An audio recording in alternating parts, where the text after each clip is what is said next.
ខ្ញុំពិតជាមិនដែលគិតថាមនុស្សរស់នៅជនបទអាចសម្របខ្លួនជាមួយនឹងអាកាសធាតុដ៏ត្រជាក់ខ្លាំងបែបនេះបានសោះពួកគេដេញតាមយើងប្រហែលជាចង់បានម៉ូតូតកកហើយតោងឲ្យជាប់ណា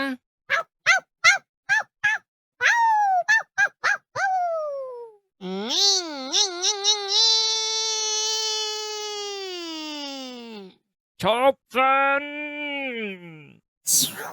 ចង្រៃយកឆេមួយសិនហ៎តើពួកឯងចង់យ៉ាងម៉េចនឹងឆាប់ទុកឡានហើយនឹងមនុស្សស្រីនៅទីនេះហើយបើឯងមិនចង់ងាប់ទេនោះបៅ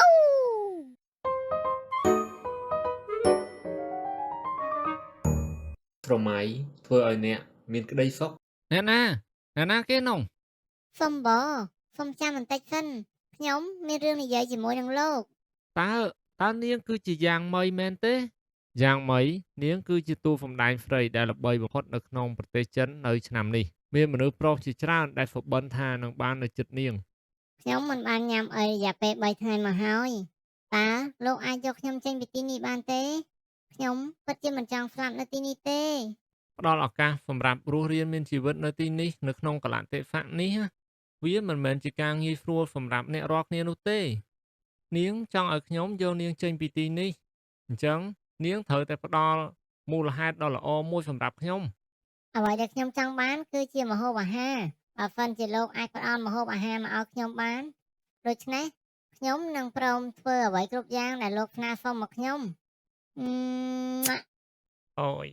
ខ្ញុំជាប់អន្ទាក់ដោយសារតែភាពស្រស់ស្អាតរបស់នាងហើយបានហើយមិនអីទេឆាប់មកតាមខ្ញុំមកអញ្ចឹងតើតើនេះមិនមែនជាផ្ទះរបស់វ៉ាងហ្វីមីងទេមែនទេមែនហើយក៏ប៉ុន្តែឥឡូវនេះគឺជាផ្ទះរបស់ខ្ញុំហើយ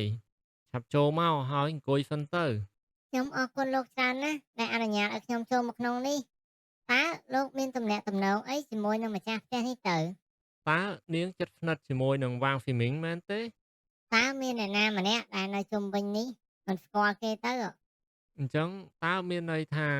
នាងនិងវ៉ាងហ្វីមីងជិតស្និទ្ធនឹងគ្នាដែរឬទេទេខ្ញុំស្គាល់គេមិនច្បាស់ទេប៉ុន្តែអ្វីដែលខ្ញុំបានដឹងពីគេនោះគឺគេមកពីគ្រួសារកូនអ្នកមានខ្ញុំក៏ធ្លាប់ជួបគាត់នៅក្នុងព្រឹត្តិការណ៍មួយចំនួនដែរប៉ុន្តែគាត់មិនសូវជាយកចិត្តទុកដាក់ចំពោះតារាល្បីដូចជាពួកយើងទេអូបើសិនជាអញ្ចឹងមែននោះនាងមិនចាំបាច់យកចិត្តទុកដាក់ជាមួយនឹងបញ្ហារបស់គេទេគ្រាន់តែចងចាំថាខ្ញុំគឺជាមនុស្សម្នាក់ដែលគ្រប់គ្រងនៅកន្លែងនេះទៅគឺបានហើយចាអរគុណតើខ្ញុំអាចប្រើបន្ទប់ទឹកនៅទីនេះបានទេប្រកបណាស់អញ្ជើញប្រើចោះ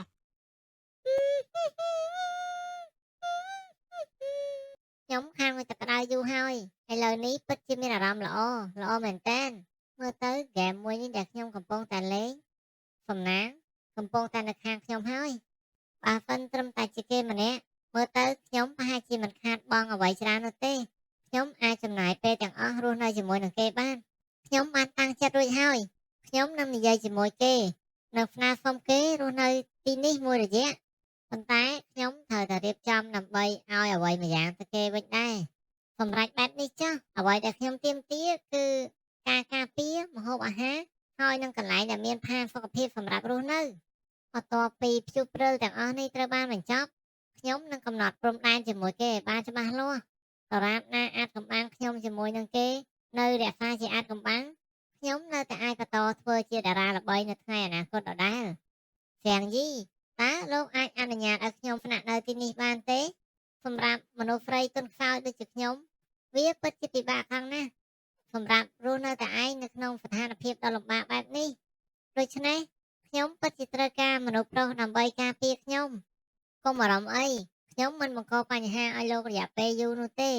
ខ្ញុំនឹងចាកចេញពីទីនេះនៅពេលដែលព្យុះព្រិលត្រូវបានបញ្ចប់ខ្ញុំនឹងមិនបង្កបញ្ហារវាងយើងទាំងពីរនាក់នោះទេនាងនឹងចាកចេញនៅពេលដែលព្យុះព្រិលទាំងនេះត្រូវបានបញ្ចប់នាងមិនដែលគិតថាអាកាសធាតុព្យុះព្រិលបែបនេះអូសបន្លាយយូរជារៀងរហូតទេបើសិនជាពិភពលោកទាំងមូលត្រូវបានកកអស់ទៅហើយតើនាងគិតថាវានឹងអាចត្រឡប់ដូចជាពីមុនដែរឬទេប្រកបណាស់វាប្រកាសជាត្រឡប់ទៅរកអ្វីដូចពីមុនអញ្ចឹង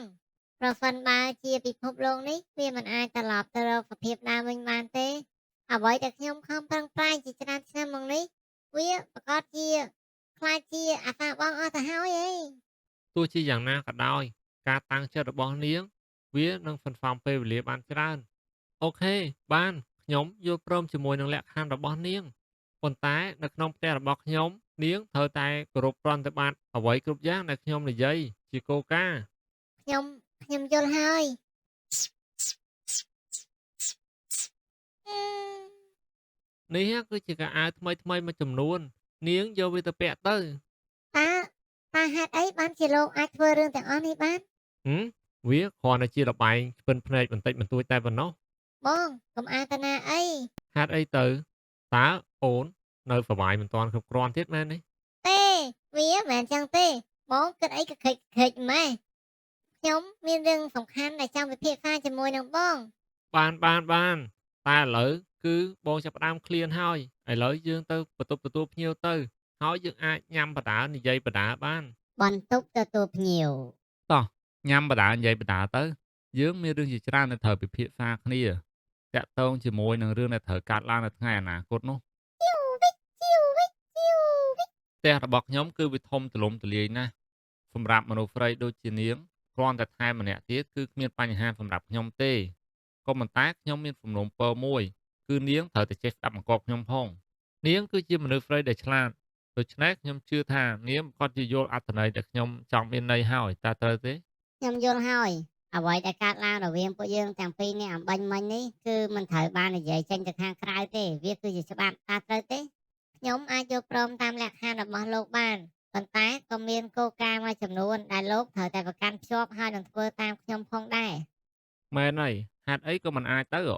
ជាដំបូងទំនាក់ទំនងលោកហើយនឹងខ្ញុំគឺមានដែនកំណត់វាមានតែត្រឹមរយៈពេលព្យុះព្រើលនេះតែប៉ុណ្ណោះនៅពេលដែលរឿងទាំងអស់នេះត្រូវបានបញ្ចប់ខ្ញុំសង្ឃឹមថាលោកនឹងមិនរំលឹកទំនាក់ទំនងរបស់ពួកយើងនេះទៅកាន់អ្នកណាទៀតទេលោកបានដឹងហើយថាខ្ញុំគឺជាមនុស្សរបស់សាធារណជនបើសិនជារឿងរបស់ពួកយើងត្រូវបានបែកធ្លាយនោះការងាររបស់ខ្ញុំនៅថ្ងៃអនាគតប្រកាសជាមានហានិភ័យមិនខានទេ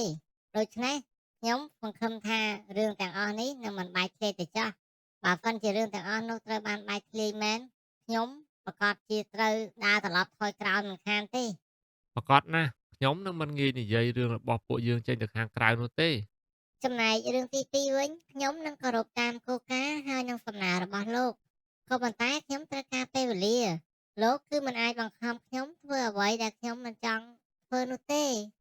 ជាពិសេសលោកមិនអាចធ្វើការទៀមទាមួយណាដែលហួសហេតុខ្លាំងនោះទេ លុះត្រាតែមានការអនុញ្ញាតពីខ្ញុំជាមុនសិនខ្ញុំគឺនៅក្មេងណាស់ខ្ញុំមិនយល់ថាតើត្រូវធ្វើជាប្រពន្ធរបស់គេយ៉ាងម៉េចទេតើលោកយល់ទេកុំភ្លេចណានាងគឺជាអ្នកដែលមករកខ្ញុំមុនទេកុំព្យាយាមធ្វើខ្លួនគួរឲ្យអាណិតអីទំនាក់ទំនងរបស់ពួកយើងគ្រាន់តែជាការផ្លាស់ប្ដូរផលប្រយោជន៍គ្នាទៅវិញទៅមកតែប៉ុណ្ណោះក្នុងនាមជាតារាសម្ដែងម្នាក់ខ្ញុំសង្ឃឹមថានាងនឹងថែរក្សាជំនាញរបស់នាងឲ្យបានជាប់លាប់ទៅចោះយ៉ាងហោចណាស់ក៏នាងគួរតែយករបស់លេងខ្លះមកឲ្យខ្ញុំដែរវានឹងល្អសម្រាប់នាងតើត្រូវទេ ទោះជាយ៉ាងណាក៏ដោយក៏លោកត្រូវតែយល់ព្រមជាមួយនឹងលក្ខខណ្ឌរបស់ខ្ញុំមុនដែរធានាថាខ្ញុំនឹងមិនមានចំណូលចិត្តខុសគេនោះទេថ្ងៃបន្ទាប់ខ្ញុំត្រូវការចេញទៅខាងក្រៅបន្តិចដូច្នេះនាងគួរតែនៅក្នុងបន្ទប់ចាប់ពីពេលឥឡូវនេះទៅ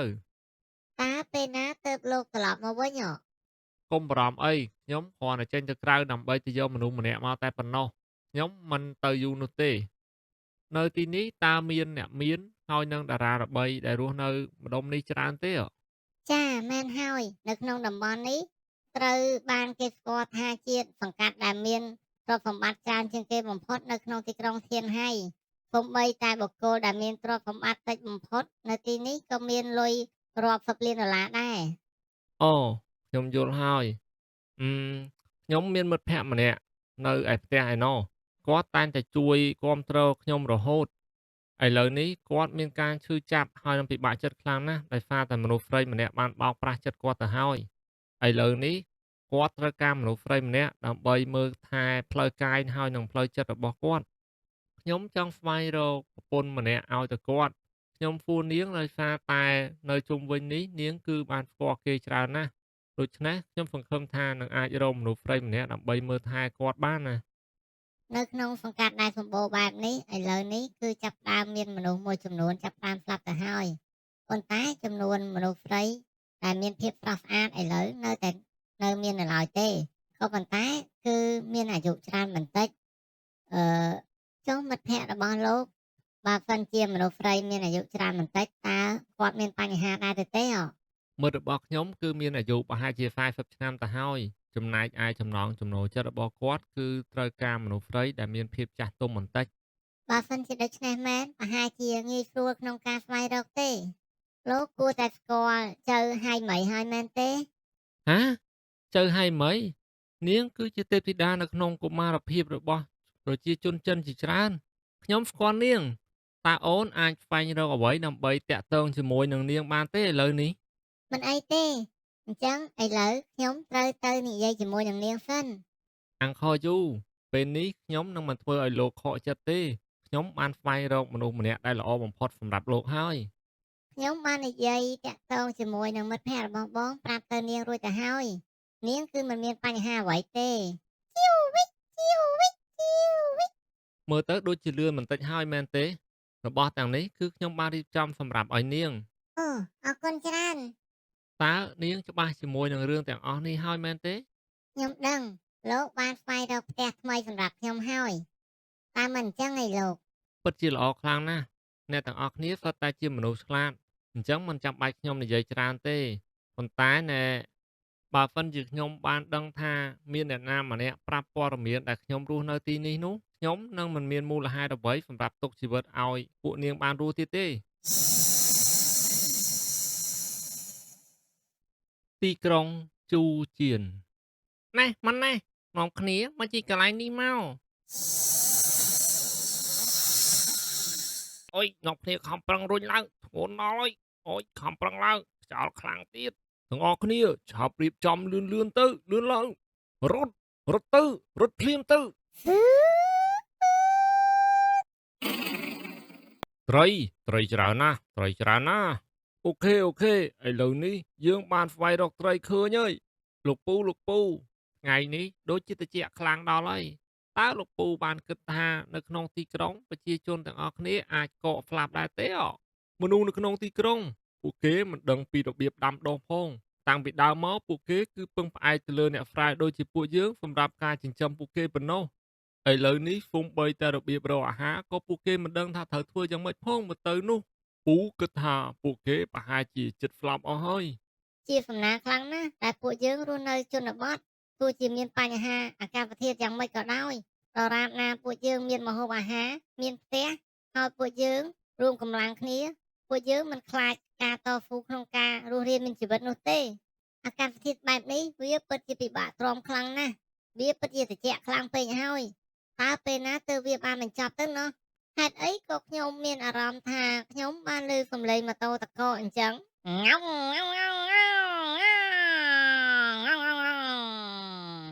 អ្នកនេសាទពួកគេពិតជាអាចសម្របខ្លួននឹងអាកាសធាតុដ៏ត្រជាក់ខ្លាំងបែបនេះផងអី នៅទីនោះមានឆ្កែ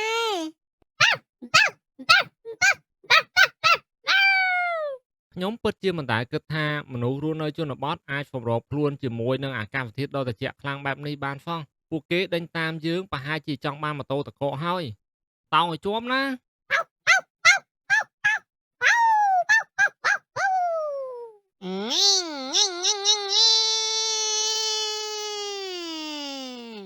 ឈប់សិនចង្រៃយកឆែមួយសិនហ៎តើពួកឯងចង់យ៉ាងម៉េចនឹងឆាប់ទុកឡានហើយនឹងមនុស្សស្រីនៅទីនេះហើយបើឯងមិនចង់ងាប់ទេនោះ បៅ ហេអ្នកទាំងអស់គ្នាខ្ញុំមិនចង់មានបញ្ហាអីទេខ្ញុំគ្រាន់តែឆ្លងកាត់នៅទីនេះទេខ្ញុំគិតថាអ្នកទាំងអស់គ្នាក៏មិនចង់មានបញ្ហាដូចជាខ្ញុំដែរមែនទេតើអ្នកទាំងអស់គ្នាអាចឲ្យខ្ញុំឆ្លងកាត់បានទេហេប៉ែឯងយកកំភ្លើងហើយនឹងឡាននឹងមកពីណានោះវាគ្រាន់តែជាទ្រព្យសម្បត្តិរបស់ខ្ញុំតែប៉ុណ្ណោះមើលទៅឡាននេះវាគឺជាឡានកំពូលទៅហើយវាល្អជាងស្គីលំអិលយើងទៅទៀតវាថែមទាំងអាចដាក់របស់របរបានច្រើនទៀតផងហេប៉ែនេះគឺជាទឹកដីរបស់ពួកយើងភូមិដងជុងរបស់ពួកយើងបើមិនជាឯងចង់ឆ្លងកាត់នោះឯងទៅតែបង់ថ្លៃឈ្នួលណាអញ្ចឹង ឯងអាចទុកមនុស្សស្រីម្នាក់នេះឬក៏អាកង់4នោះក៏បានដែរឯងមានឃើញកាភ្លើងនៅក្នុងដៃយើងទេឯងកំពុងតែចង់គំរាមពួកយើងមែនទេពួកយើងមានគ្នា4នាក់ថែមទាំងឆ្កែ8ក្បាលទៀតតើនៅក្នុងកាភ្លើងឯងមានគ្រាប់ចំនួនប្រមាណទៅនោះទុកមនុស្សស្រីហើយនឹងឡានរបស់ឯងនៅទីនេះហើយយើងនឹងអាចទុកជីវិតឲ្យឯងរស់បានបើមិនចឹងទេឯងអាចសាកជាមួយនឹងយើងបានណាបើមិនជានៅអូបន្លាយពេលបែបនេះទៀតគ្នារបស់ពួកគេប្រហែលជានឹងមកដល់ឆាប់ៗនេះមិនខានទេហើយម្យ៉ាងទៀតបើមិនជាខ្ញុំចង់រត់គេចនាងប្រកាសជាត្រូវឆ្កែខំហើយជាចំណាយមិនខានទេពួកឯងធ្វើឲ្យខ្ញុំគ្មានជំរើសទេប៉ាំងប៉ាំងប៉ាំងប៉ាំងប៉ាំងប៉ាំងប៉ាំងប៉ាំងប៉ាំងប៉ាំងជុំអាមួយនេះវាបាញ់មែនឆាប់ចូលទៅលឿនឡើងដល់ពេលហើយ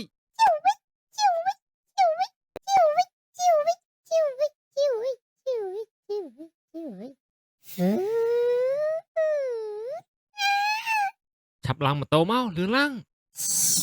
អំបញ្ញមិញវាប៊ីទៅហើយបើមិនជាខ្ញុំត្រូវបានខំប្រកាសជាមានបញ្ហាមិនខានទេឆ្កែទាំងនោះវាប្រហែលជាថប់ដង្ហើមមិនខានទេនៅពេលដែលវាបានចូលទៅក្នុងថាមពលពិសេសរបស់ខ្ញុំចាត់ទុកថាយកវាធ្វើជាកដោពីហ្វោទៅចោះចាំមើលថាតើនៅក្នុងថាមពលពិសេសរបស់ខ្ញុំពេលវេលាខុសប្លែកគ្នាយ៉ាងម៉េចទៅខ្ញុំតែងតែនិយាយឲ្យថានៅពេលដែលជួបមនុស្សចម្លែកណាយើងមិនគួរតែធ្វើសកម្មភាពប្រេះប្រាដូចនេះទេឥឡូវមើលទៅយើងជួបបញ្ហាធំហើយ ចោលឆ្កែរបស់យើងតើឥឡូវវាបាត់ទៅណាទៅណោះខ្ញុំមានអារម្មណ៍មិនស្រួលសោះវាដូចជាចម្លែកពេកហើយឆ្កែរបស់យើងនៅក្នុងភូមិវាមិនដែលវែងបែបនេះទេប្រហែលមកពីអាម្នាក់មិញហើយវាពិតជាគួរឲ្យសង្ស័យណាស់វាមានឡានមានកាភ្លើងវាមើលទៅមិនមែនជាមនុស្សធម្មតាទេទោះជាយ៉ាងណាក៏ដោយអ្នកដែលហ៊ានសម្លាប់ប្រជាជនពួកយើងនៅក្នុងហ្វូដងវីលីកនេះយើងពិតជាមិនអាចអត់ឱនឲ្យគេបានទេឥឡូវនេះមើលទៅចាប់ផ្ដើមគួរឲ្យខ្លាចទៅហើយមនុស្សម្នាក់នោះប្រហែលមិនមែនជាមនុស្សធម្មតាទេគេប្រហែលជាមានសមត្ថភាពពិសេសដូចជាអ៊ូហុងលីអីចឹងតោះពួកយើងឆាប់ត្រឡប់ទៅភូមិវិញទៅហើយទៅសួរយោបល់ពីមេភូមិរបស់ពួកយើង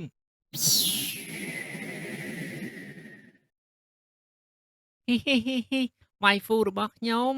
វាយហ្វូរបស់ខ្ញុំឈុនលុយឥឡូវនេះមានរឿងកើតឡើងហើយឯងគឺជាមនុស្សធំពេញវ័យហើយ